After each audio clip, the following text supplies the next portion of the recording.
네, 확진자가 수천 명에 이르는 지금 단계에서는 유입을 막는 방역 대책에는 한계가 있고 이제는 검사와 치료로 확산세를 꺾는 게 급선무입니다.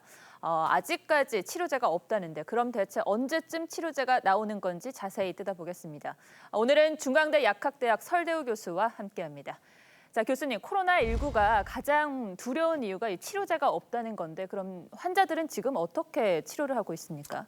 예, 기본적으로 본인 면역력으로 치료가 되길 기대하면서 네. 대증요법, 즉 정상에 맞는 치료, 예를 들어 열이 나면 해열제를 쓰고 폐렴이 심해 호흡이 곤란할 경우 산소호흡기를 이용하는 그런 식입니다. 네, 그런데 4월쯤에 치료제가 나올 것이다라는 말이 떠돌기도 했었는데 사실입니까? 국내외에서 코로나19에 특화된 신약을 개발 중이긴 합니다만 실제로 상용화가 쉽지는 않습니다. 네. 약이 개발되면 동물 시험을 거쳐 사람을 대상으로 한 임상 시험을 3단계에 걸쳐 시행해야 하는데 이 과정이 최소 수년이 걸리고요. 네. 또 그 이후에도 대량 생산을 위한 제조 공정을 만드는데도 엄청난 자본이 투입돼야 하기 때문입니다.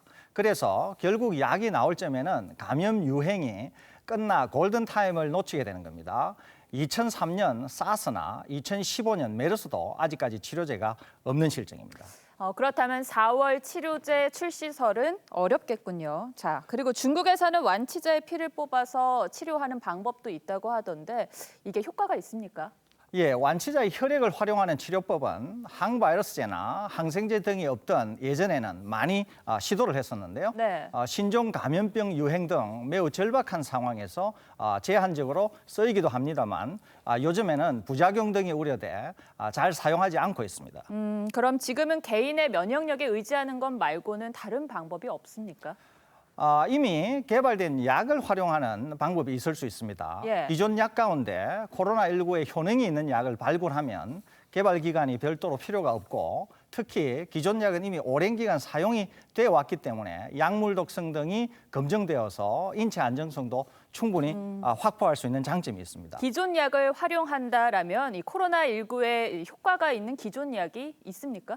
예, 고령자나 기저질환이 있는 고위험 환자에게 투여해본 결과 몇몇 치료제가 효과가 있는 것으로 확인이 됐는데요. 네. 전 세계적으로 4종류가 있는 것으로 현재 파악되고 있습니다. 네, 뭐가 있습니까? 에이즈 치료제, 말라리아 치료제, 에볼라 치료제, 신종플루의 또 다른 형태의 치료제 등이 있는데요. 현재 우리나라에서는 에이즈와 말라리아 치료제 이 두 가지를 사용하고 있습니다. 메르스 당시에도 이들 약들은 사용했던 것으로 일부 환자에게 효과가 있다고 잘 알려져 있습니다. 네. 특히 에볼라 치료제는 미국과 중국에서 또 신종플루 치료제 아비가는 일본에서 효과가 있다고 알려져 있는 약들입니다. 그런데 우리나라는 왜 이 에볼라 치료제와 신종플루 치료제를 사용하지 않는 겁니까? 지금 에볼라 치료제는 아직 미국에서 임상 시험을 하고 있는 약이고요. 예. 또 신종플루 치료제 아비가는 일본에서만 허가된 약이라서 한국에 들여오지 못하고 있습니다. 신종플루 치료제는 우리가 알고 있는 이 타미플루는 아닌 겁니까? 네, 아닙니다. 때문에 정부는 아비간에 대해서는 현재 긴급 수입형 형태로 허가 절차를 거쳐 도입하려고 검토 중입니다. 아무래도 종류가 많으면 이 환자에게는 이 약을, 저 환자에게는 저 약을 투여하는 등 환자 맞춤형 약 투입이 가능하게 되기 때문입니다. 네. 자, 만약에 전 세계적으로 대유행이 된다면 이 약마저도 부족하게 되는 건 아닌가 이런 걱정도 들거든요. 그럴 수 있습니다. 지금 코로나19 진단시약 또한 다국적 제약회사에서 공급받고 있는데요. 이 제약사에서 중국의 물량을 대량으로 공급하면서 한국에 며칠째 시약이 들어오지 않고 있습니다. 때문에 수입 절차 간소화뿐 아니라 제약회사와의 계약이나 관계도 매우 중요하다고 생각이 됩니다. 네, 정부가 초기 방역에는 실패했지만 지금이라도 이 확진자 치료를 위한 방안을 빨리 마련해야겠군요. 교수님 오늘 잘 들었습니다. 예.